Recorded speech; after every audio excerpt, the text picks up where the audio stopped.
Stress eating और emotional eating के बारे में आप आजकल बहुत प्रेवलेंट है, क्या ख्याल है आपका? दो चीज़ें हैं इसमें। कुछ लोग स्ट्रेस में जो मतलब ये डिप्रेशन में खाना बिल्कुल छोड़ देते हैं, वो भी ख़तरनाक है। और बिल्कुल उसके ऑपोजिट है कि इतना ज़्यादा खाते हैं क्योंकि उस खाने के ज़रिए वो अपने आप को रिवॉर्ड कर रहे होते हैं। रिवॉर्ड कर रहे होते हैं। तो वो भी एक बहुत ख़तरनाक बीमारी है क्योंकि वो सोल्यूशन नहीं है, वो आपको मज़ीद बीमारियों की तरफ लेके जाएगी। यानी कि अगर आपने सुबह शाम खाने को ही तरजीह दे दी है, वेट भी पुट ऑन हो जाएगा, ट्राइग्लिसराइड्स भी बढ़ जाएंगे, हाइपरटेंसिव भी हो जाएंगे, और कितनी सारी बीमारियां आपके लिए आनी। और सबसे ज़्यादा साइकोलॉजिकली जितना हम ज़्यादा खाते हैं दिमाग हमारा माऊफ हो जाता है, ब्रेन फॉग। यानी कि अगर हमने मेंटल हेल्थ को बेहतर करना है तो ओवर ईटिंग करके हम कैसे अपनी मेंटल हेल्थ को बेहतर ये करेंगे। मैंने एक हदीस भी पढ़ी थी, अब ये सहाबी का कॉल है या सहाबी तक पहुंचती है या मरफू है या मौकूफ हदीस में से एक है कि ज़्यादा खाना इंसान को कौन जहन बनाता बिल्कुल है। बिल्कुल ये सही बात है। दिस इज इन ऑल बिल्कुल। ऑनेस्टी। मैंने एक चीज़ प्रैक्टिस की अभी कुछ अर्सा पहले ही। तो लाहौर हम जाते हैं वापडा टाउन में, तो मैंने कहा कि मैं ज़रा खाए पिए बगैर ना लेके जाता हूँ, देखता हूँ कि मैं कितने घंटे तक जा सकता हूँ। तो मतलब पानी था, खा नहीं रहा था, मैं कैलोरीज नहीं ले रहा था, वाटर फास्टिंग थी। तो मैं ट्रैवल भी किया, लाहौर पहुंचा, पेशेंट्स देखे, तकरीबन कोई 27 घंटे गुजर गए, ठीक हो गया। अच्छा। और अब मैं बैठा हुआ हूँ और मुझे ऐसे अजीबो गरीब किस्म के ना पॉजिटिव आइडियाज़ आ रहे हैं वीडियो से रिलेटेड। अताउर रहमान ट्रेनर हैं, वो सामने बैठे हैं, मुझे कहते आप हंस क्यों रहे हैं? मैंने कहा कि अता अगर मैं तुम्हें बता दूं ना कि मैं कितना ज़बरदस्त महसूस कर रहा हूँ, तुम परेशान हो जाओगे। लोग समझते हैं कि जैसे खाए पिए बगैर गुजारा होता नहीं, एक दफ़ा प्रैक्टिस करके तो देखो। इंटरमिटेंट फास्टिंग के ज़रिए जब आपके इंसुलिन लेवल्स नीचे आते हैं, काउंटर हार्मोन्स ऊपर जाते हैं, एपिनेफ्रीन, नॉर एपिनेफ्रीन, इसी तरह से कॉर्टिसोल जब रिलीज होता है तो न्यूट्रिएंट पार्टनिशिंग होती है, मतलब प्रॉपर तरीके से एनर्जी, स्टोर्ड एनर्जी यूटिलाइज हो रही होती है। पहले 3-4 घंटे टफ होते होंगे, 10 घंटे, लेकिन उसके बाद जब आपकी बॉडी बिल्कुल उसमें चली जाती है ना, उस स्टेट में कि जहाँ पे वो फैट्स को यूटिलाइज कर रही होती है एनर्जी के लिए, ketones blood brain barrier cross कर रहे होते हैं, उसी से एनर्जी मिल रही होती है। तो एक बड़ा अजीब गरीब क्या किस्म बात है। का एक फीलिंग आ रही होती है, और मैंने तो ये फील किया। तो इसी तरह से एक और साहब थे, वो आए बुजुर्ग थे, उनको हमने बहुत महदूद ग़िज़ा पे डाला, फास्टिंग इंटरमिटेंट फास्टिंग पे डाला। तो कहते हैं कि मेरे मोहल्लेदार आ गए, मुझे कहते हैं कि ये डॉक्टर तो तुम्हें ख़राब कर देगा, तुम तो इतनी कम खुराक पे सरवाइव कैसे करोगे? तो कहते हैं मैंने उनको जवाब दिया कि सहाबा ने पेट पे पत्थर बांध के जंगें लड़ी हैं, मैं रोज़मर्रा का काम नहीं कर सकता क्या? तो कहते हैं कि वो यकीन जाने कि उनको मैं समझा नहीं पा रहा था कि इस कम खुराक चूँकि सही है, इससे मैं कितना बेहतर महसूस ये कर रहा हूँ। मोड कितने देर बाद एक्टिवेट होता है? आप कह रहे हैं ना ये इससे ट्रांसफॉर्मेशन है, ये इसमें दो देखिए मोड्स ना, हैं। ड्राई फास्टिंग का बताते हैं कि वो ज़्यादा जल्दी होता है, वाटर फास्टिंग में 72 आवर्स से ज़्यादा इसमें लगते हैं प्रॉपर इसकी एक्टिविटी में। वो जो एनर्जी इंप्रूव होती है वो तो 17-18 घंटे के बाद अगर आप इंटरमिटेंट फास्टिंग कर रहे हो तो आपको उसके बेनिफिट्स मिलना शुरू हो जाते हैं। ऑटोफेजी जो है ना, जो इंटरमिटेंट फास्टिंग ऑटोफेजी के लिए होती है, हमारी बॉडी के अंदर एक खुदकार निज़ाम है जिसके ज़रिए बॉडी अपने आप को हील करती है। उसकी फुल एक्टिवेशन के लिए 3 डेज का फास्ट होता है, 3 दिन का फाका, जो कि हमारे दीन से आपको मिल जाएगा। ये भी आपको रेफरेंस मिल जाएगा। लेकिन जो एनर्जी का जो एक है, जो स्पाइक है, उसमें आपको अगर आप 1 मील अ डे प्रैक्टिस करना शुरू कर दें तो आप देख लेंगे कि, लेकिन बैलेंस का नाम है, ऐसे ना हो कि फिर आप करते जाओ करते जाओ करते जाओ। मेरे ख्याल से कंडीशनिंग करनी पड़ती है अपनी, यस, आपको एकदम से अब्रप्टली आप यस, चेंज नहीं कर यानी कि सकते हो। प्रोसेस फूड से हटे, फिर 2 मील्स के बीच में गैप लेके आए, फिर वो गैप बढ़ाते रहे, फिर 3 मील से 2 मील पे आए, फिर 2 मील से 1 मील पे आए। आहिस्ता आहिस्ता आपने अपनी बॉडी को, वो जो अल्लाह ने हमें हाइब्रिड बनाया है ना, हम ग्लूकोज को भी एनर्जी के तौर पे इस्तेमाल करते हैं, फैट्स को भी एनर्जी के तौर पे इस्तेमाल करते हैं। तो जब हम कुछ नहीं खा रहे होते तो स्टोर्ड फैट यूटिलाइज हो रहा होता है, और वो कहाँ कहाँ से हो रहा होता है? फैटी पेंक्रियाज, फैटी लिवर, जितने ये ऑर्गन्स के ऊपर जो एक डर्टी फैट होता है, एक टॉक्सिक फैट होता है, वो यूज हो रहा होता है। यानी कि आपकी बॉडी के अंदर एक क्लेंजिंग चल रही होती है। अल्लाह ताला ने कहा कि ये लोग करेंगे तो ऐसे नहीं, महीना एक रख देते हैं जिसमें ज़बरदस्ती इनकी कुछ क्लेंजिंग हो और अगर नहीं रखेंगे तो 60 रोजे भी रखेंगे, ताकि ताकि ना छोड़े। मजीद क्लेंजिंग हो इवन तो जाए। ये भी मैंने हदीस पढ़ी सी बुखारी की जिसमें आपने फरमाया सल्लल्लाहु अलैहि वसल्लम कि अगर तुम ग्रुप में बैठे हो ना तो 2 खजूरें एक साथ मत उठाओ। सही बुखारी का ऑथेंटिक हदीस है वो कि अच्छा। 2 खजूरें एक साथ मत उठाओ जब तक तुम सांस से परमिशन ना ले लो। यानी स्लो ईटिंग करो, एक खाओ और बाद में दूसरी खाओ। हम जो जब इवन बच्चे भी होते हैं ना, हम की ये यानी हम उनकी तरबियत ये नहीं करते कि बेटा जब चिप्स पहले खा रहे हो ना, फुल कर लेते हैं, प्लेट्स पहले फुल प्लेट्स कर फुल खुलने से लेते पहले ब्रो। और चिप्स हो तो वो 2-2 चिप्स कटे, 3-3 चिप्स हाँ, कटे। हाँ, हालांकि ये सुन्नत में से है कि बेटा एक 1 चिप्स एट अ टाइम। मैं ना बड़ा तेज था, ठीक है मैं ना ऐसे चिप्स लेके ना ऐसे नीचे रख हो जाता था, ठीक है, कुछ खा रहा हूँ कुछ नीचे रख रहा हूँ। जब खत्म हो गया ना चले गए तो मैंने अपनी प्लेट लिया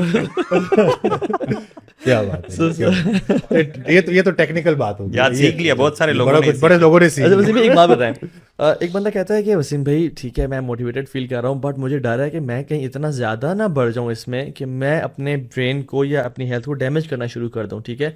सो अगर मुझे आप बताएं कि मैं कितने मील्स पर डे पे आ जाऊँ, क्या 1 मील हेल्दी है, नंबर 2 कितनी स्लीप, जो आपने 4 चीज़ें बताई उसका ज़रा बेयर मिनिमम बताएं। देखिए 6 आवर्स की स्लीप होनी चाहिए, और वो भी रात की, कि रात को 10 बजे 9 बजे सो जाए, इशा के बाद और 2 बजे तक आप बीच में अगर जाग भी जाते हैं, ठीक है, तहज्जुद के लिए उठते हैं, वो सबके ऊपर फर्ज नहीं है, लेकिन अगर आप बेहतर समझते हैं तो मतलब उसमें बहुत सारे फायदे हैं। इसी इसमें मैं तरह एक से बात ऐड करूंगा, हमारे शेख हमें कहते हैं और वो बड़े एक्सपर्ट हैं, कहते हैं सक्सेसफुल पीपल जो हाईली सक्सेसफुल एंड प्रोडक्टिव होते हैं they work from 2 AM to 2 PM बस। क्या बात, उनका जो वर्क स्केड्यूल होता है ना, इट्स यानी जो एक्टिविटी स्केड्यूल है उनका, अल्लाह इट्स अकबर। फ्रॉम 2 AM टिल 2 PM, 2 बजे उठे।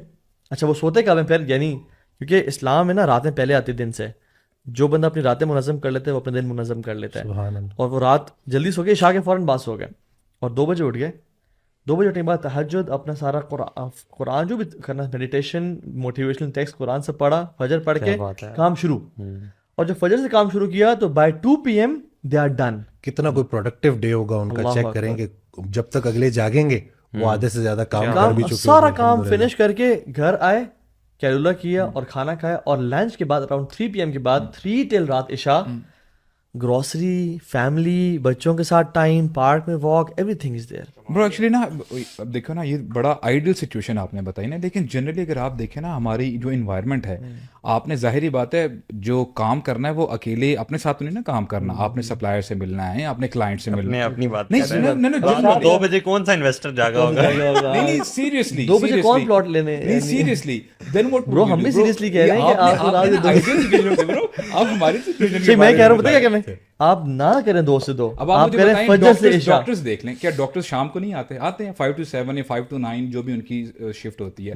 तो देयर आर शेख, पेशेंट्स हम हु विल बताएं कम करें, इन द इवनिंग हम फजर से इशा कर लें, यानी हम, मैं कह रहा हूँ ये तो सुपर है ना। ए गेमर्स है ना। मैं बच्चों को पिक करता हूँ ना सुबह और फिर मेरा रात को 9 बजे के बाद, 9:30 बजे के बाद मेरा जागता रहना इम्पॉसिबल, वो हो ही नहीं सकता। आपको मतलब रेस्ट लेना है, यानी क्योंकि फजर से इशा अपना स्केड्यूल रखें, इशा के बाद बेस्ट सो जाए इंशाल्लाह। बेस्ट इसमें So, ना, आपने ये स्लीप की बात की कि पहले स्लीप अपना कम से कम इतना करें, और दिन के टाइम भी सोने को प्रैक्टिस करें कि बेशक 1 घंटे का एक नैप हो वो आप लें, उससे इंशाल्लाह काफ़ी बेहतरी होगी। वो जब बीबी पॉडकास्ट शुरू से पहले रिसर्च शेयर कर रहे थे जो ग्रीक थी वो, हाँ बिल्कुल, कि उसमें ग्रीस में ये देखा गया कि कुछ अरसे के लिए, ये डॉक्टर मैथ्यू वॉकर हैं, उन्होंने 20 साल स्लीप के ऊपर रिसर्च की है, आप सर्च कर सकते हैं उनको। तो उन्होंने बताया कि किस तरह से कुछ अरसे के लिए ना एक स्टडी की गई कि ये जो कैलुला था दोपहर के टाइम सोना, इसको ख़त्म किया गया, और फिर देखा गया कि इसके हेल्थ के ऊपर क्या इम्पैक्ट है। तो देखा गया कि उनमें दिल की बीमारियां बढ़ गई।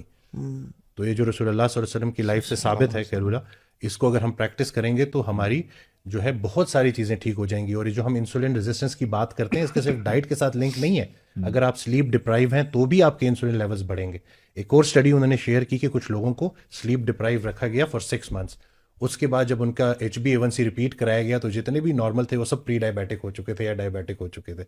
यानी कि ये जो बेज़रर सी, आप जो बिल्कुल आंख बंद करके सोए हुए हो, इसके अंदर बहुत सारी चीज़ें हो रही हैं। एक और चीज़ है ग्लिम्फेटिक सिस्टम का, ये भी पता चला है, जब मैं मेडिकल स्कूल में था हमें इन चीज़ों का नहीं था पता, ये अभी दरियाफ्त हुई हैं ये चीज़ें कि ग्लिम्फेटिक सिस्टम जब आप गहरी नींद सोए होते हो उस दौरान ये एक्टिवेट होता है और ये आपके ब्रेन को साफ कर रहा होता है। जितनी आपकी गहरी नींद है उतनी, मैं क्वांटिटी की बात नहीं कर रहा हूँ, क्वालिटी की बात कर रहा हूँ, जितनी आपकी गहरी नींद है उतनी ये ग्लिम्फेटिक सिस्टम एक्टिवेट होगा और ये दिमाग को साफ करेगा। इसी तरह से हिप्पोकैम्पस में, यानी कि अगर आप अच्छी नींद ले रहे हो तो आपका हाफजा भी बेहतर होगा और जो नई सी चीज़ आप सीखना चाहते हो वो भी आप बेहतर तरीके से सीख सकोगे। दोनों के लिए नींद की क्वालिटी बड़ी मैटर करती है। उस दिन एक हाफिज कुरान आए, उनको जब मैंने ये डॉक्टर मैथ्यू अगर के सारा बताया ना, तो कहते हैं कि मैं इसको रिलेट कर सकता हूँ। जैसे ही जब मैं हिफ्स कर रहा था, जब मैं सबक पढ़ता था और फजर के बाद जब मैं उठता था और मैं उसको दोबारा से रिकॉल करता था, उसको दोबारा से मैं उसका कि वो पक्का हो जाए मेरा वो सबक, तो जो फजर के बाद मैं याद करता था वो मुझे नींद के बाद नहीं, कि जब सो के मैं उठता था तो मेरी वो याददाश्त सबसे अच्छी होती थी, मुझे मेमोराइज करने में ज़्यादा मुश्किल नहीं होती थी। तो ये जो नींद है ना, और फिर नींद भी ऐसी कि जिसमें डिस्टर्बेंस ना हो। रात अल्लाह ने इसीलिए बनाई है ना कि उसमें आपको वो अंधेरा भी मिल गया, मेलाटोनिन, वो सारी की सारी चीज़ें, सारी पीछे इसकी भी साइंस, इसी तरह से खामोशी मिल गई, तन्हाई मिल गई, ठीक है ना, काफ़ी चीज़ें। तो उसको आप प्रॉपर तरीके से यूटिलाइज करें। और खैरुल उमूर अवसतुहा, बेहतरीन काम वो है जो म्याना रवि के साथ किए जाए। तो एक बैलेंस है जी। जब आप बैलेंस से आउट होते हो तो आपकी बॉडी चीखें मारना शुरू कर देती है बीमारियों की शक्ल में। एंग्जाइटी, डिप्रेशन कितना कॉमन हो गया। सही कहा।